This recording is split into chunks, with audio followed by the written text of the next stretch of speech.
Final এক্সামের জন্য দুটো ছেলেরই প্রজেক্ট আছে, সেই প্রজেক্ট বানাতেই বসেছি। ওরা দুজনে ওইদিকে পড়ছে, আমি এই দিক দিয়ে এই প্রজেক্টগুলো রেডি করছি। এই কাটাকুটি কাজগুলো ওদেরকে করতে দিলে ওরা কেটে হাত কেটে দেবে নাকি, সেই জন্য আমি এগুলো করে দিই। বেশিরভাগই আমি করে দিই, লেখালেখি কাজগুলো ওরাই করে। এগুলো অনেক আগে থেকেই, মানে প্রতি বছর আমি আগে থেকেই যখনই স্কুল থেকে দেয় আমি আগে থেকে রেডি করে রেখে দিই, কিন্তু এবারে পারিনি করতে, মানে ওই জন্যই দেরি হয়ে যাচ্ছে।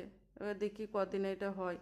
একটা দুটো করে না করলেও হবে না, দুটো ছেলের প্রজেক্ট, মানে যেগুলো মানে শর্টকাট আছে সেগুলোই আগে করে দিই, কঠিনগুলো তখন শেষের দিকে দেখব।